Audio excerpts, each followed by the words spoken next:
किसका भरा? मुझे तो लगता है उन्हीं का भर गया, वो अपने लिए कह रहे होंगे।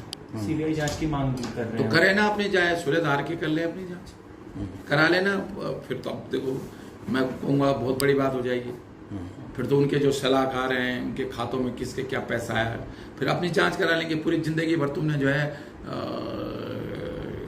कहीं 1 रुपए की नौकरी नहीं करी, कहीं 1 रुपए का बिजनेस नहीं करा, केवल इससे तुम्हारी प्राइमरी स्कूल टीचर रही। कहीं से एक प्राइमरी स्कूल टीचर कहाँ मकान बना सकती है, वो भी देहरादून जैसी जगह में?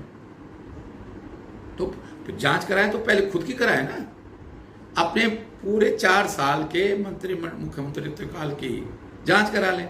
और फिर मैं एक और बात कह रहा हूं, अगर हरक सिंह रावत भ्रष्ट था उस ये कांग्रेस में आज ये जो जांच की बात त्रिवेंद्र रावत कर रहा है, वो कांग्रेस के मंत्री के रूप में तो कर नहीं रहा ना। मैं कांग्रेस में नहीं मंत्री हूं ना, मैं कांग्रेस सरकार नहीं ना आज। अगर कोई भ्रष्टाचार अगर मैंने उस समय किया तो त्रिवेंद्र रावत क्या कर रहा था भाई उस समय? 4 साल में उसके साथ मंत्री रहा हूं। और अगर हरक सिंह रावत उस दिन 4 साल में भ्रष्ट था तो इस वक्त त्रिवेंद्र रावत भी भ्रष्ट था। भ्रष्ट सरकार का मंत्री, जिस सरकार में भ्रष्ट मंत्री हो, सरकार का मुख्यमंत्री भ्रष्ट है, वो सरकार भ्रष्ट है। तो मैं यही तो कह रहा हूं, भाजपा सरकार भ्रष्ट है। तो चाहे हरक सिंह रावत था कांग्रेस के भाजपा सरकार का मंत्री, या आज भी मैं वही तो कह रहा हूं, भाजपा सरकार भ्रष्ट है। मैं यही तो कह रहा हूं। त्रिवेंद्र रावत भी तो यही कह रहा है कि हरक सिंह रावत का लांछन लगाने मतलब कि भाजपा सरकार पे लांछन लगा रहा है, अपनी सरकार पे लांछन लगा रहा है। इसमें एक शुद्ध रूप से ये राजनीतिक है, राजनीतिक प्रेरित है, राजनीतिक द्वेष भावना से है। आप सोचिए कि एक जनरेटर क्या होता है, पहले आप मुझे बता दो। आपको एक कागज भेज देते हैं कि भाई मंत्री के रूप में आपके यहाँ जनरेटर भेजे गए थे, वापस कर दो। कोई भी आता हमारे स्टाफ का तो हम उससे पूछता है कि वो जनरेटर मांग नहीं लाए, हम भेज देते, वापस कर देते। भाई इसके लिए इतनी टीम गठित करना, पूरा छापा डालना, ये मतलब मैं नहीं समझ पा रहा हूं कि भारतीय जनता पार्टी ये बदले की भावना से काम कर रही है, शुद्ध रूप से बदले की भावना से काम कर रही है। और ये गलत फहमी मैं आज बता रहा हूं। आप मुझे बता दो क्या कहां गलत है भाई? कोविड के समय में अगर आपने जनरेटर दिए, मेरी जानकारी में नहीं था, मैं आप बताओ, क्योंकि हमने उस समय चाहे सरकारी हॉस्पिटल हो चाहे प्राइवेट हॉस्पिटल, तो यह कि लोगों को बचाना है, चाहे प्राइवेट हॉस्पिटल वालों को भी सुविधा देनी तो उनको भी दे रहे थे। मैंने गणेश जो अपने कॉलेज के पैसे से 67 लाख में मैंने 500 ऑक्सीजन सिलेंडर खरीदे, एडवांस पैसा गुजरात भेजा, तब ऑक्सीजन सिलेंडर मंगवाए। गणेश जोशी को मैंने सरकारी हॉस्पिटल में ऑक्सीजन सिलेंडर गणेश जोशी को दिया, 1 रुपये लौटाया उसने। 50 ऑक्सीजन सिलेंडर मैंने हरावाला विश्वविद्यालय को दिया, आज तक 1 रुपया आया।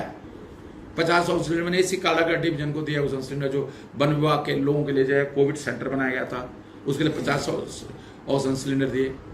ऐसे ही मैंने पौड़ी पुलिस के लोगों को ले दिए ऑक्सीजन सिलेंडर अपने कॉलेज के पैसे से। ऐसी जब डीएम देहरादून ने कहा कि भाई कोविड सेंटर चलाना है, तो जैसे किसी से हमने कहा भाई हम पे एकदम सुविधाएं नहीं थी उस समय, वहां फीस भी नहीं आ रही थी बच्चों की तरफ से, तनख्वाह देने के लिए भी हम, डॉक्टर की तनख्वाह देने के लिए भी हमने 1 करोड़ रुपया बैंक से लोन लिया। तो हमें एकदम हॉस्पिटल चलाने के लिए हम पे नहीं थी उस समय कोविड का सेंटर चलाने के लिए।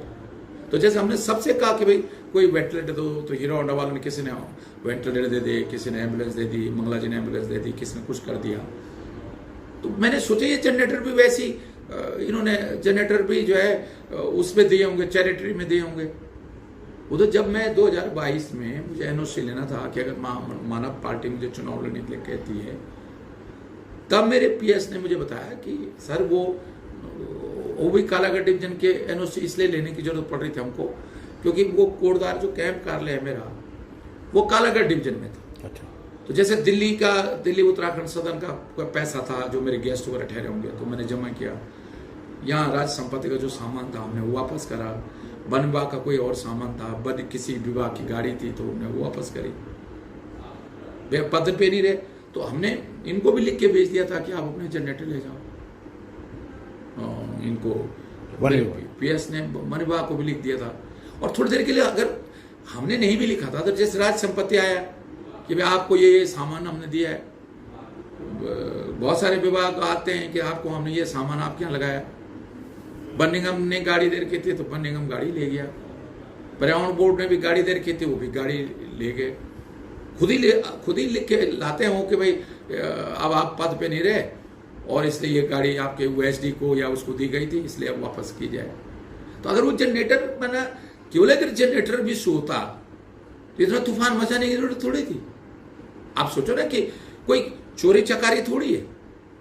एक मंत्री को, वो भी एक कोविड हॉस्पिटल को आपने मदद की, हमें नहीं मालूम था कि आपने सरकारी उससे मदद की। ये तो उस अधिकारी को देखना चाहिए ना, उन अधिकारियों को देखना चाहिए कि भाई हम सरकारी पैसे क्यों लगा रहे हैं। क्या आपको नहीं लगता कि